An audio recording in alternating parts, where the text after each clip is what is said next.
Monsieur le Président, Monsieur le Secrétaire perpétuel, chers consoeurs, chers confrères, Mesdames, Messieurs, je remercie en premier lieu Claude Balny pour son aimable disponibilité et pour la réussite de ses conseils.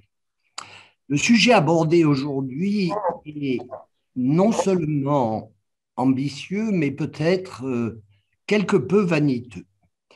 Ma première spécialité n'est surtout pas l'intelligence artificielle et la télémédecine, mais ces dernières années, j'ai pris conscience, à travers l'exercice de ma spécialité d'abord, la rencontre d'autres spécialistes et d'autres équipes ensuite, de cette quatrième révolution de la médecine, peut-être la plus fulgurante de son histoire.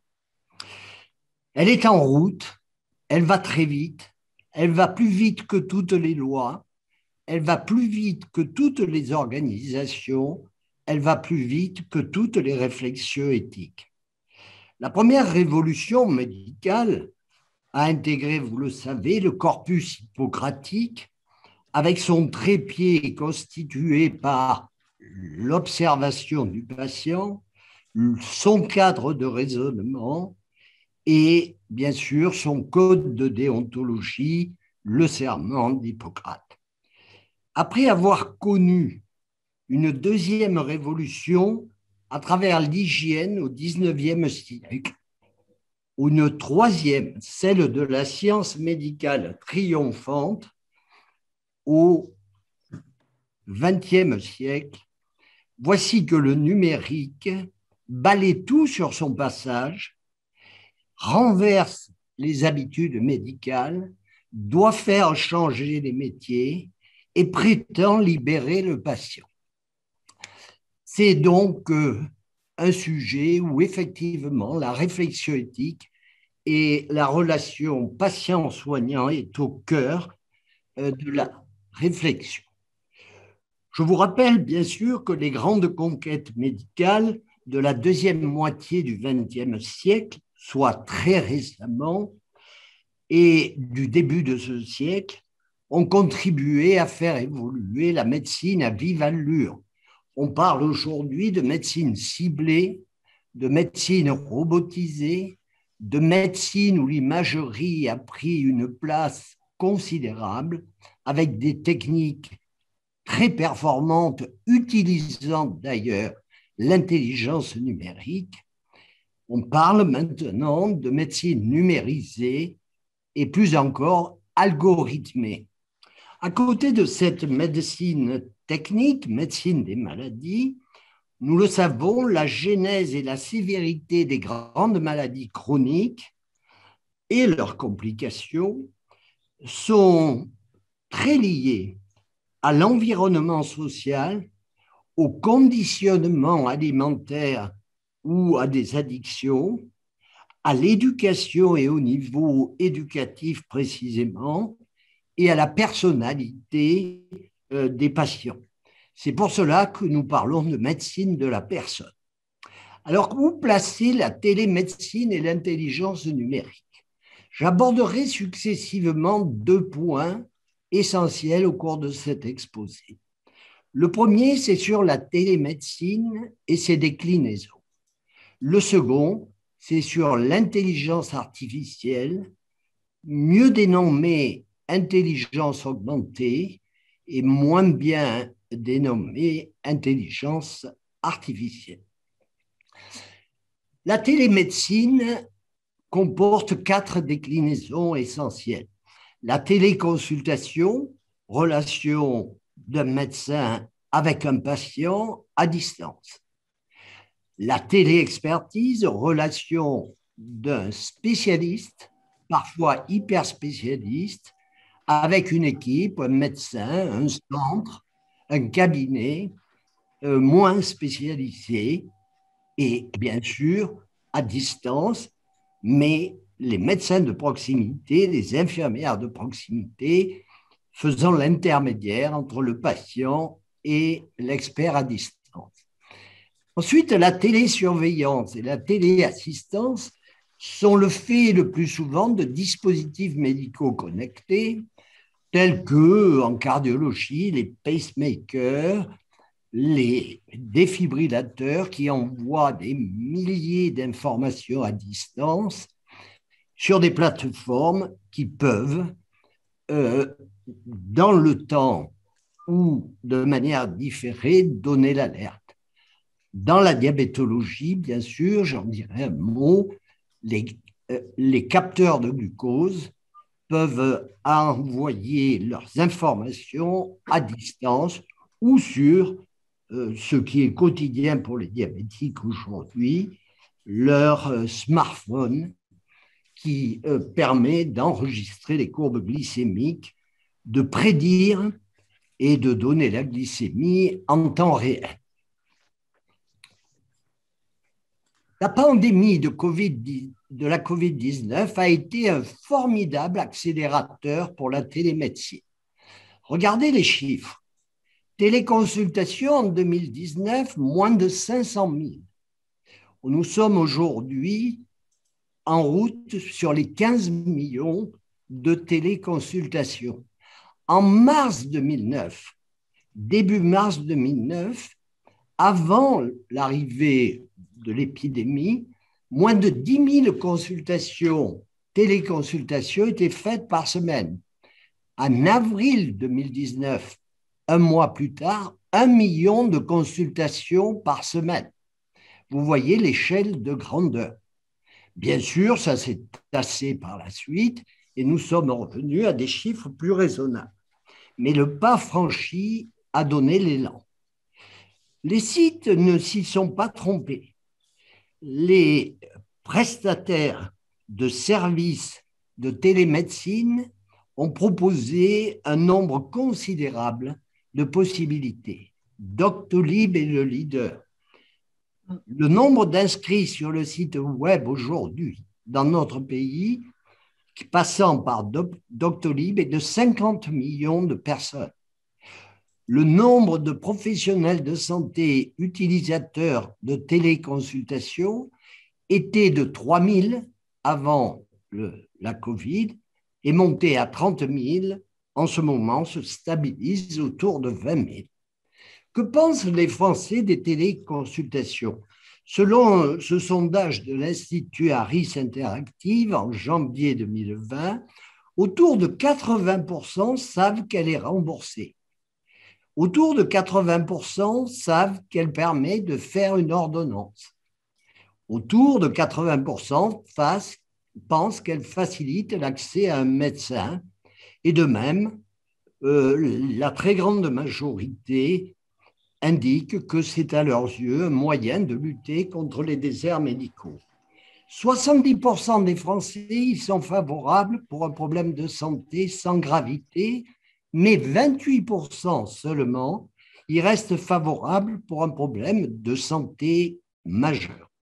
Enfin, 57% des Français nuancent l'opinion en disant qu'ils préféreraient attendre de voir un autre médecin plutôt que de recourir à une téléconsultation en cas d'absence de leur médecin traitant.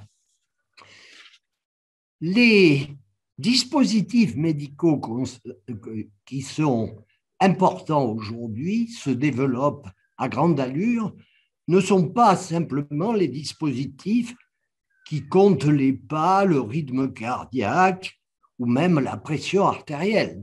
Ce sont des dispositifs véritablement destinés à des fins médicales, de diagnostic, de soins, de surveillance et d'alerte, utilisés par les patients avec des fonctions de télétransmission et de stockage numérique et parfois, et de plus en plus souvent, avec un algorithme capable de moduler la décision. Par exemple, chez les diabétiques, la pente de la glycémie avant le dosage dans le temps et la projection de ce qu'elle va devenir par un algorithme avec la prise des aliments du repas simplement notés indique ce qu'il faut faire en termes d'unité d'insuline. Donc là, les dispositifs médicaux connectés représentent une évolution très importante dans certaines pathologies. Oui, les mesures de glucose continues chez tous les diabétiques de type 1 aujourd'hui sont dans le cloud. Tous les capteurs du monde, comptés aujourd'hui par millions, envoient dans le cloud les mesures du glucose, mais envoient aussi à des systèmes de télésurveillance pour eux-mêmes, le smartphone, ou pour les professionnels de santé. Et vous voyez des systèmes de plateformes de télésurveillance des enfants atteints de diabétiques de type 2. On connaît la crainte des parents pour les hypoglycémies nocturnes, la vie étant extrêmement difficile pour eux, pour les petits-enfants notamment. Eh bien, les systèmes d'alerte existent aujourd'hui et sortent ces familles de difficultés de vécu parfois importantes. Dans le diabète de type 1, les systèmes qui sont développés de plus en plus largement et quotidiennement aujourd'hui dans nos centres montrent sur la partie gauche de l'abdomen un capteur de glucose analysant en continu le sucre et sur la partie droite, en regardant la diapositive de face, la pompe à insuline qui est connectée et qui va administrer une insuline tout à fait régulée en permanence par le niveau de glucose, sa projection notamment. Et l'intelligence artificielle est vraiment au cœur de ces systèmes dont les informations passent ensuite dans le cloud. Donc, le système intégré de télémédecine comporte un dispositif médical qui est communicant, porté par le patient avec son smartphone en relais. Un service de télésuivi avec des plateformes d'infirmières et de médecins. En cardiologie, c'est le même principe. Vous voyez ici l'enregistrement cardiaque continu, très important pour dépister les troubles du rythme cardiaque et qui peuvent être interceptés sur le smartphone par des alertes, mais transmis aussi aux cardiologues sur des plateformes. Et ces systèmes connaissent un développement logarithmique aujourd'hui dans la prévention, la détection et la prévention des troubles du rythme cardiaque.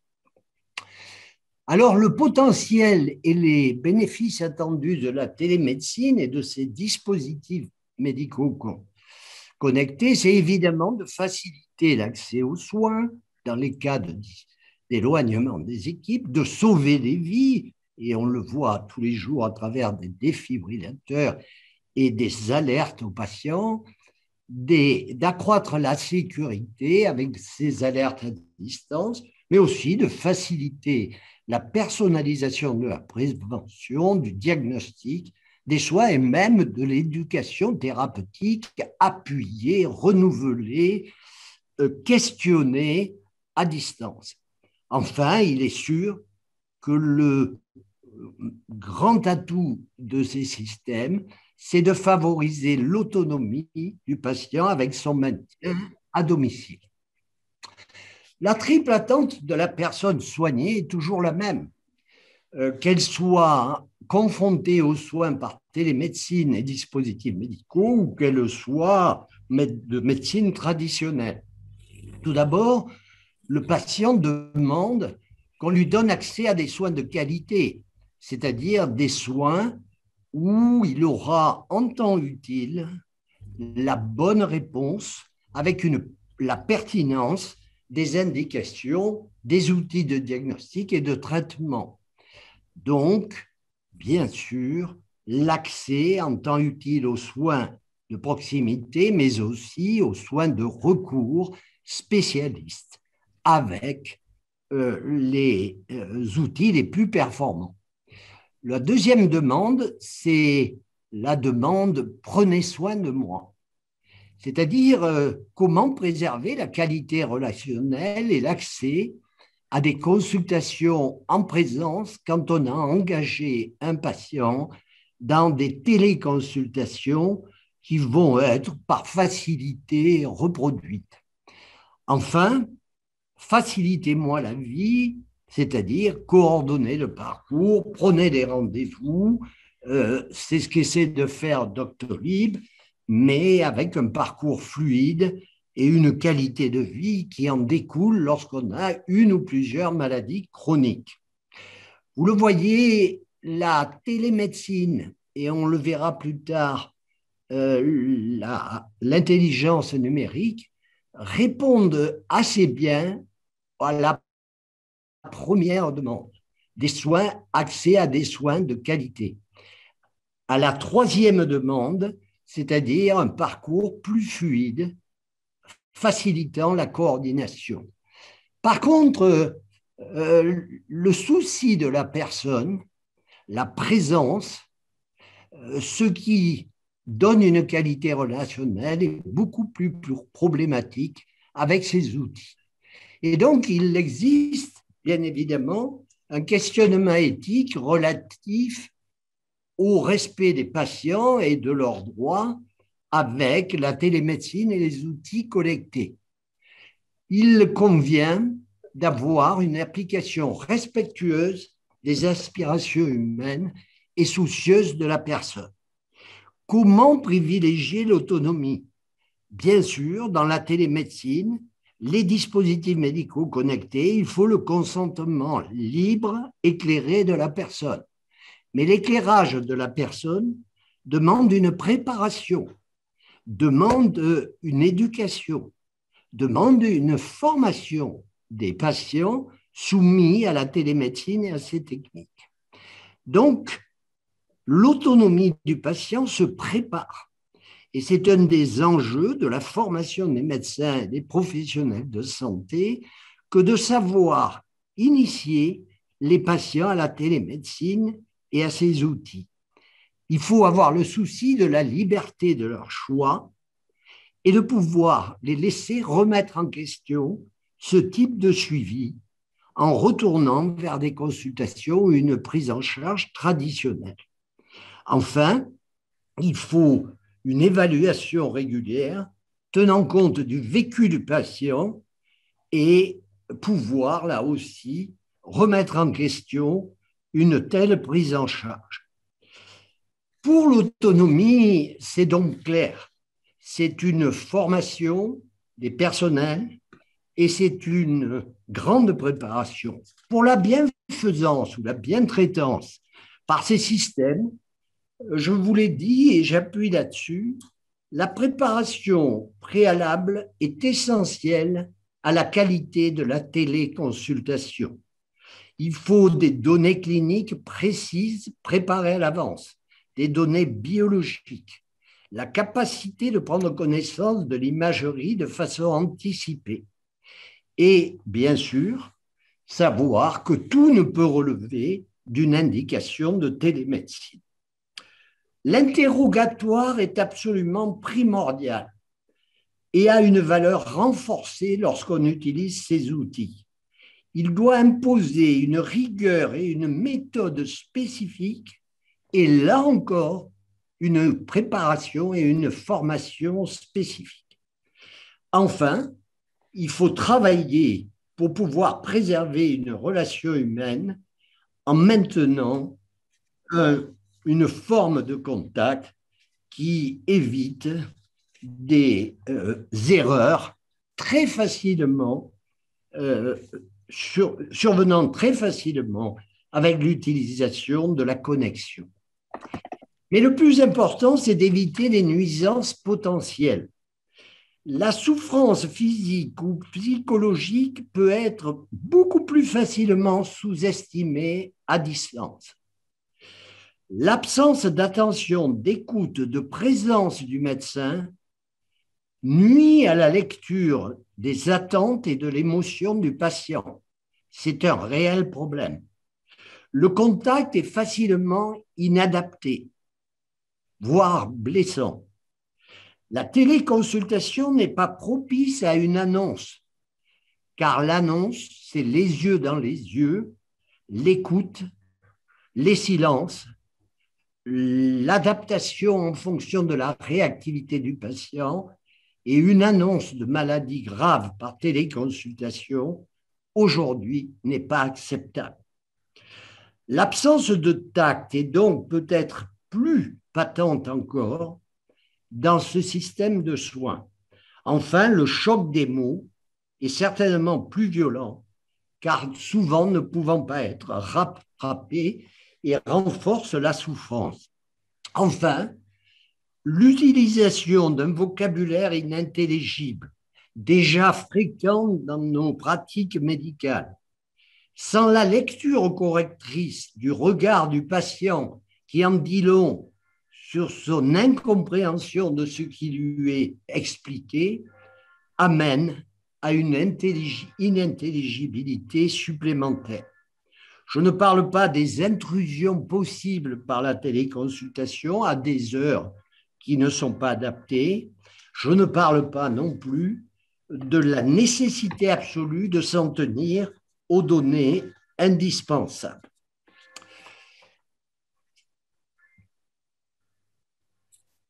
En conclusion de cette première partie, la téléconsultation et la téléexpertise bénéficient d'un cadre légal mis en place en 2018. Elles sont les grands gagnants de la crise de la Covid. Les opérateurs ne s'y sont donc pas trompés en s'engageant nombreux pour proposer des outils adaptés, performants, des logiciels et des plateformes pour les cabinets de médecine, les centres de pluriprofessionnels de santé, les EHPAD par exemple. Mais la téléconsultation ne saurait se substituer systématiquement à la consultation en présence qui favorise le dialogue, la sécurité et l'humanité des soins. Elle ne peut pas répondre à toute la problématique des déserts médicaux, car elle exige du temps médical et donc aussi une disponibilité des médecins qui, pris par la téléconsultation ou la téléexpertise, ne seront plus libres pour certaines formes d'activité présentielle.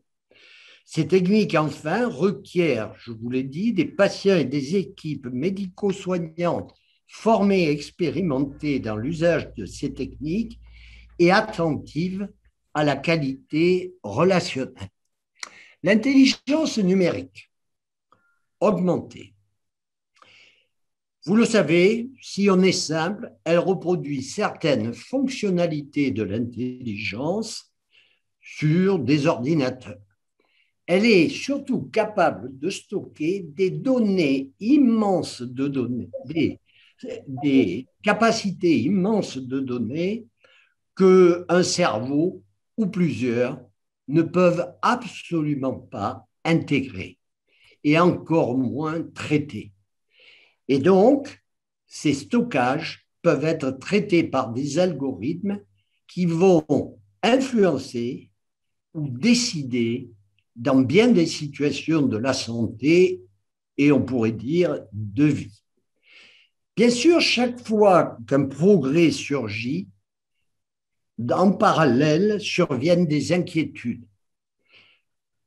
Perte de la compréhension et de la maîtrise et peur de la domination de l'humain par les machines autonomes.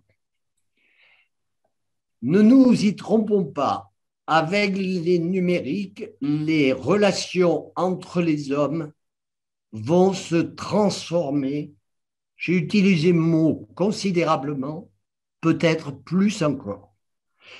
L'amitié elle-même est réécrite sur les réseaux sociaux qui proposent des formes d'amitié en ligne peu accessibles pour nos générations et essentielles pour les générations nouvelles. L'ami à distance est capital pour bien des jeunes utilisant les systèmes de réseau numérique. La confiance dans la vie se transforme Ce n'est plus la présence d'un témoin humain qui la fonde. Ce n'est plus l'écrit.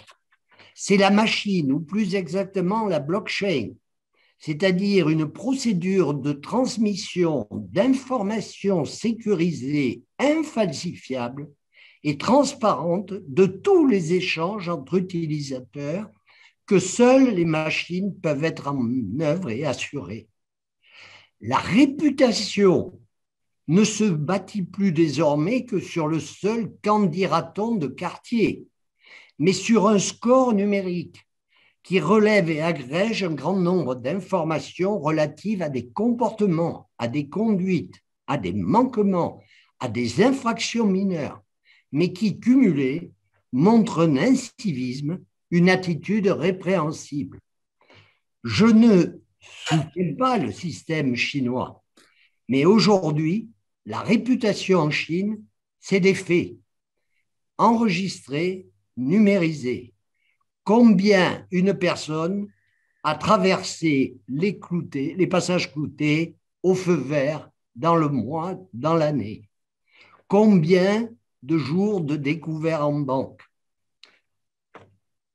Les communautés, vous le savez, ne sont plus celles d'une ville, d'une région ou d'un pays pour les jeunes générations, mais celles de Facebook pour les plus vieux, d'Instagram pour les intermédiaires, de Snapchat pour des plus jeunes et de TikTok.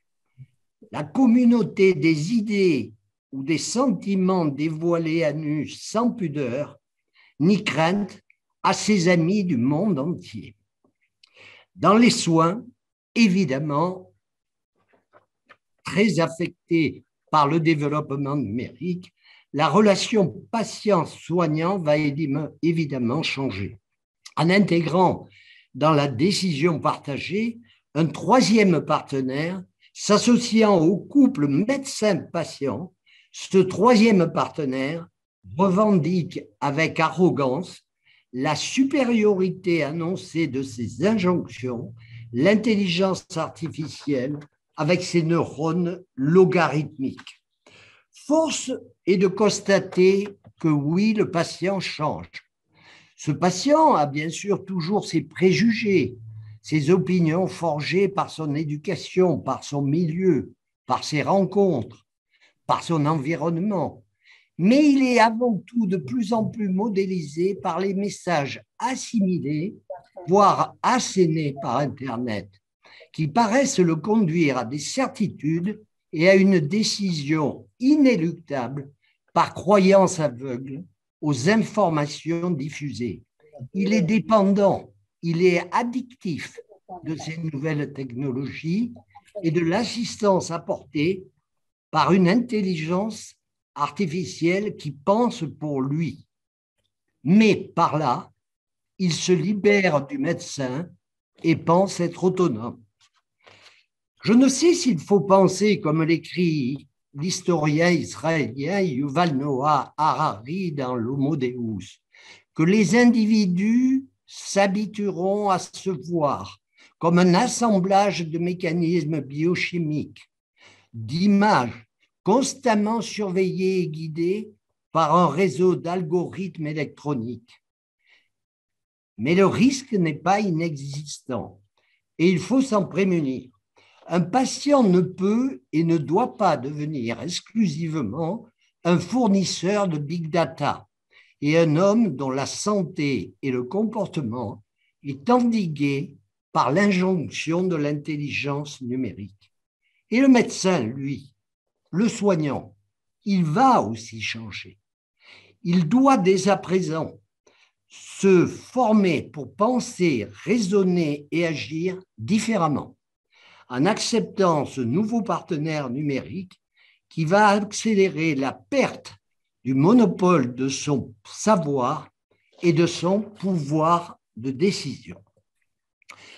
Oui, l'intelligence numérique a des applications potentielles majeures, diagnostiques, thérapeutiques, par la médecine ciblée de précision vu le nombre d'informations qu'elle amène, inaccessibles à un cerveau. Prédiction de l'efficacité thérapeutique et donc pronostic des maladies. Développement des médicaments, c'est bien sûr en cours. Vous n'imaginez pas que les vaccins par ARN sont tombés du ciel sans avoir largement valu leur développement à l'intelligence numérique. Les dispositifs médicaux connectés, je vous l'ai montré, intelligents et réactifs, à partir de leurs capteurs, peuvent permettre des réactivités thérapeutiques jusque-là jamais atteintes. Évidemment, la qualité de l'intelligence numérique dépend de la qualité du recueil des données, de leur stockage et de leur traitement. Concernant le recueil des données, bien des systèmes d'intelligence artificielle aujourd'hui ont des recueils de données extrêmement précises, très peu classées, le nombre remplaçant la qualité. Mais dès à présent, dans les équipes de soins, les données médicales personnelles, les caractéristiques de la maladie, le profil de la personne, avec son âge, ses copathologies, sa personnalité, les critères de son environnement épidémiologique, social, peuvent être recueillis et mis en stockage. Les données biologiques, bien sûr, le profil génétique peut parfaitement être intégré à ces données. Les phénotypes des examens dans différentes spécialités, ici la cardiologie avec l'électrocardiogramme, l'échocardiogramme, l'IRM fonctionnel du cœur, et surtout les données de la littérature, une nouvelle publication toutes les 3 minutes. Seule l'intelligence artificielle peut l'intégrer dans l'aide à la décision personnalisée. Vous voyez bien à travers cela que le travail de recueil des données est fondamental, d'où la création de Health Data Hub dans notre pays, décidée par le président de la République et Cédric Villani, avec aujourd'hui l'entrée de millions de données dans un système dont le développement va à une allure très impressionnante. Alors, l'intelligence artificielle doit être développée dans le cadre d'une supervision et d'une garantie humaine. Imaginons que aujourd'hui, l'expertise, avec l'expertise du médecin, son expérience, utilisant aussi bien sûr les recommandations, le médecin prend une décision. Mais si demain, la masse des données et les algorithmes, les travaillants, permettent d'aller plus vite, plus loin et de manière beaucoup plus précise dans le diagnostic médical et le choix thérapeutique, l'assurance maladie et les mutuelles prendront les décisions de valider et de rembourser l'algorithme et ce qu'elle fait et pas le médecin. Si la supériorité est démontrée, ce qui n'est pas fait dans tous les domaines, mais qui commence à l'être dans certains. Le législateur conscient au niveau européen de ce risque pense qu'en Europe, on ne pourra pas autoriser le développement de systèmes sans cette supervision et cette garantie humaine. Est-ce que l'intelligence artificielle a démontré véritablement sa supériorité sur l'intelligence et l'expertise humaine dans le diagnostic et le traitement, et quelles preuves? Dans différents domaines tels que la cardiologie, la dermatologie, l'ophtalmologie ou la cancérologie, le traitement des données par ordinateur montre non seulement des résultats encourageants, mais même toujours égaux, voire supérieurs à l'apport des interventions humaines, souvent hyper spécialisées. En cardiologie, par exemple, et sans détailler, en Grande-Bretagne, le traitement systématique des données par l'intelligence artificielle augmente de 8% le nombre d'alertes importantes à considérer, réduit la mortalité. Un électrode et un smartphone de lecture et d'alerte sauvent bien des vies. Le smartphone est le nouveau stéthoscope et bien plus que lui. Les étudiants en médecine ne s'y sont pas trompés. Ils oublient leur stéthoscope, mais n'oublient jamais leur smartphone parce que ces smartphones leur donnent accès à 350 000 applications de santé à visée diagnostique et thérapeutique.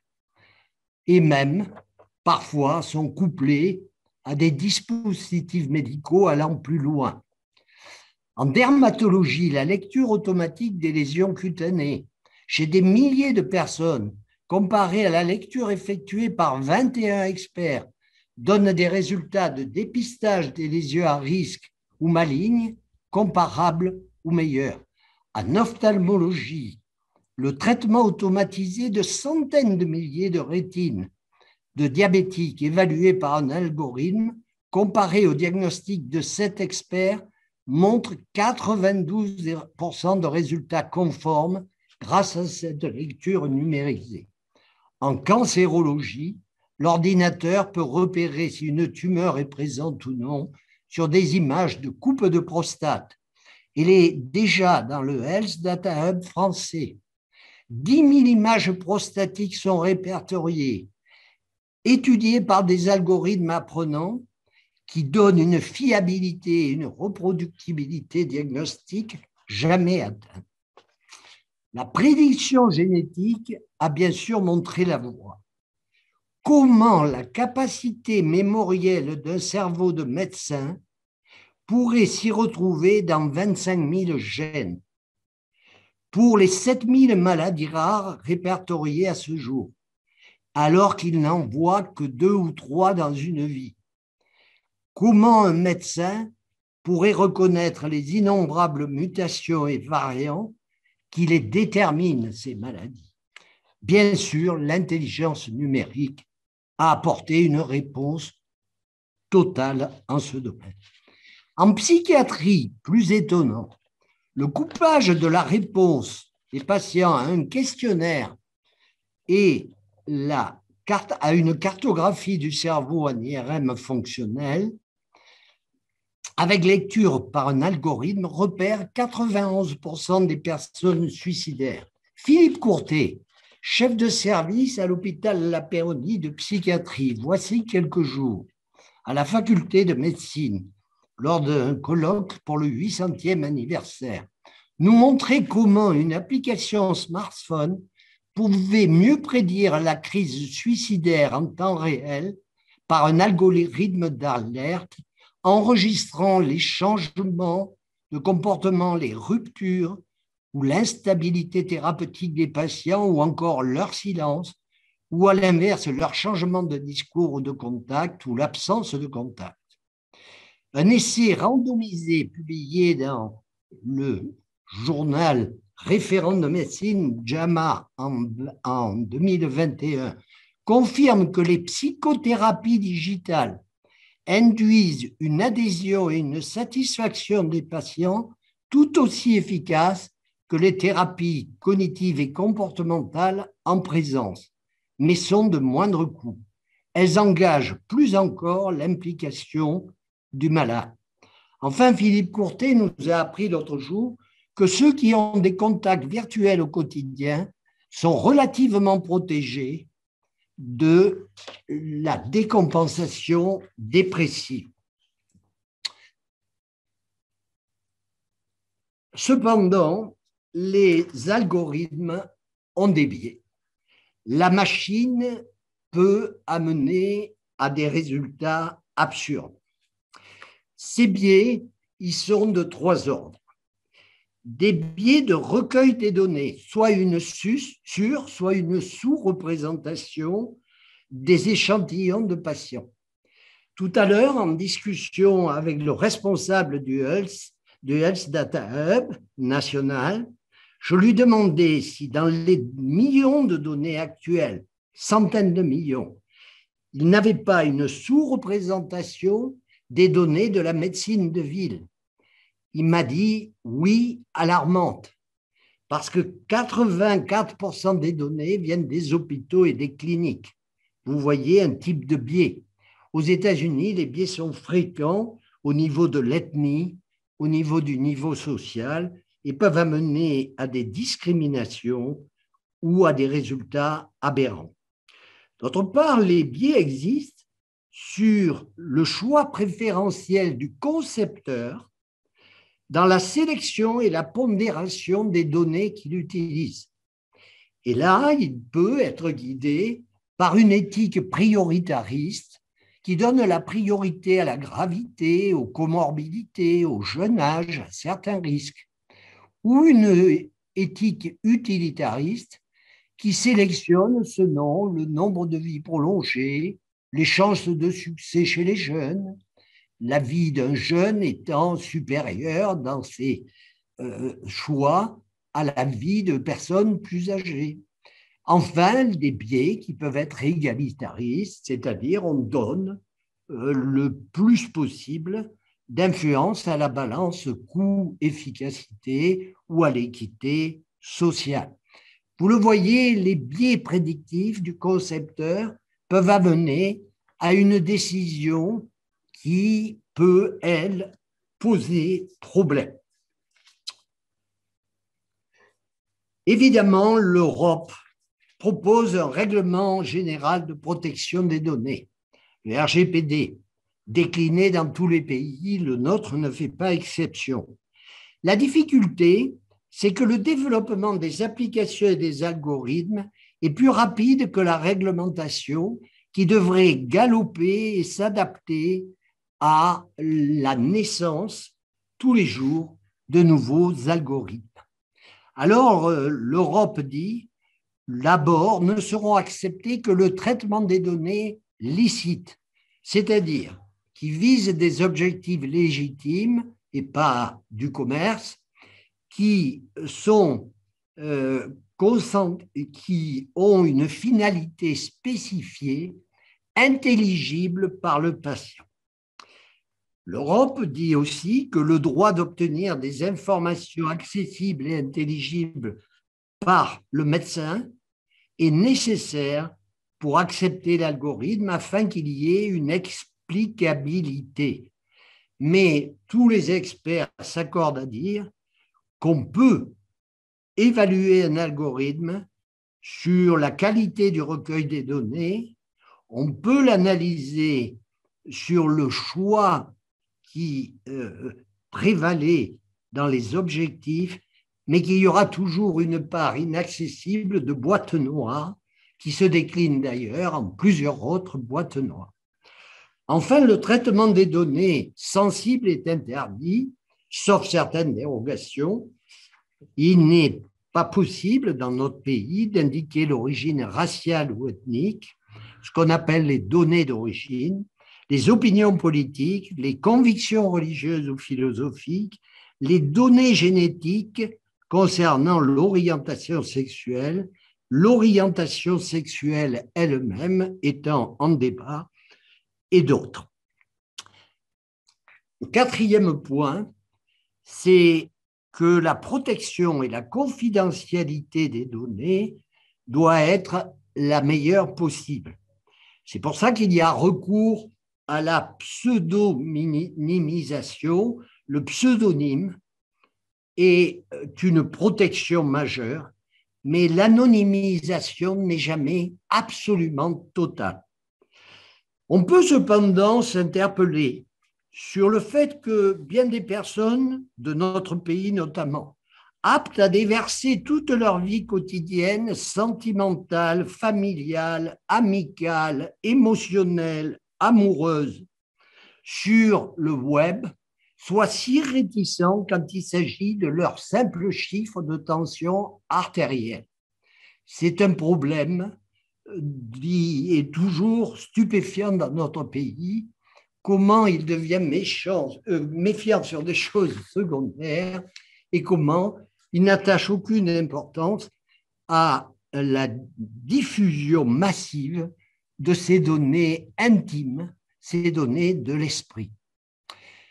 L'algorithme doit garantir qu'un être humain peut reprendre la main, et ça, c'est la demande européenne.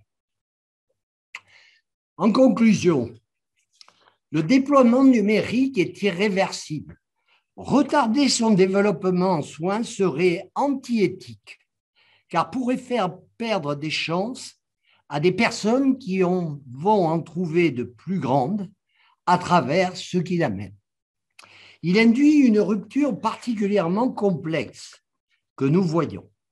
La transformation des métiers qui l'accompagnent est inéluctable, ne serait-ce que la nécessité pour les médecins d'être accompagnés dorénavant de data scientists qui savent prélever les données et mieux les interpréter. Les algorithmes complexes et l'intelligence artificielle peuvent être source d'erreurs par les multiples pièges méthodologiques évoqués, que je ne rappellerai pas, recueil, choix préférentiel du concepteur, mais aussi biais des outils de mesure et des calculs, et difficulté d'avoir accès à cette boîte noire, sans compter l'interprétation décisionnelle parfois difficile. Ne jamais oublier qu'une machine peut se tromper, reproduire des stéréotypes et normer jusqu'à l'absurde. Elle a une absence de discernement, d'intentionnalité et d'intelligence humaine. L'intelligence artificielle n'a ni émotion, ni douleur, ni adaptation contextuelle. Vous le savez, le plus beau algorithme mis au point sur la médecine, si vous lui mettez un éléphant au milieu, il ne le reconnaîtra pas. L'humain saura qu'il y a quelque chose de cocasse. Évidemment, l'algorithme n'a pas le souci des valeurs de la personne, de ses envies, de ses émotions, bref, ce n'est pas son domaine. Tout cela explique l'hésitation du public et des médecins à accepter une technologie prometteuse et inquiétante. Mais n'est-ce pas l'histoire de la médecine? La conclusion, deuxième conclusion, c'est qu'il faut une supervision, une garantie humaine de la conception à l'utilisation, vous l'avez vu, avec une certification par des agences qui ont choisi des systèmes de contrôle par test, c'est-à-dire ils débarquent sur un algorithme et veulent savoir les objectifs de sa conception, la qualité, du moins les défauts de qualité du recueil des données, et enfin comprendre au moins en partie ce qui est dans la boîte noire. Donc ces agences sont en train d'être construites, elles sont au travail, elles donnent déjà des résultats, détectent déjà des déviances. L'explicabilité aux médecins et par là aux patients n'est pas simple, mais l'explicabilité de l'imagerie au début ne l'était pas non plus. Il faudra prouver sa supériorité dans la décision en soins dans d'autres domaines. Il faudra bien sûr recourir à l'information et consentement du patient qui est propriétaire de ces données. Il faudra protéger le mieux possible ces données, mais je vous ai dit mon point de vue là-dessus. Et bien sûr, un vaste déploiement d'une formation des personnels de santé adaptée à ce nouveau métier est indispensable. Je crois que la médecine digitale et l'humanisme médical ne s'opposent pas et peuvent même se potentialiser. Le médecin ne sera pas remplacé, mais il sera transformé. Cette transformation doit passer aussi par la manière d'interroger de plus en plus, d'écouter de plus en plus, de décoder, de savoir expliquer les décisions à partir des algorithmes, d'annoncer avec tact, avec délicatesse, d'accompagner, de corriger, car les algorithmes, je vous l'ai dit, peuvent être absurdes et conduire au mur, et fine, d'assumer la responsabilité, ce qui est un grand chapitre que je n'ai pas voulu ouvrir, même s'il est au premier plan. Vous le voyez, ne soyons pas des technophobes bloqués, mais ne devenons pas non plus des technophiles béats et envoûtés par la promesse de l'aube d'une intelligence artificielle dont on perçoit la suffisance et les risques. Mais chaque innovation en médecine induit une méfiance initiale, une perplexité liée aux risques potentiels que l'on apprend pratiquement toujours ensuite à maîtriser. Demandons-nous, comme George Orwell, lorsqu'on me présente un progrès, et je me demande toujours s'il me rend plus humain ou moins. L'intelligence artificielle, comme la prédiction et les modifications génétiques, demande une grande ouverture et une totale vigilance sur la capacité de l'homme à garder la propriété et le contrôle de ses données, parfois les plus intimes, et de ses inventions qui pourraient bien un jour lui échapper en confiant toute sa vie à des algorithmes sans état d'âme, source d'une virtualité illusoire, dénuée de ce qui fait le sens même de nos vies. Je vous remercie.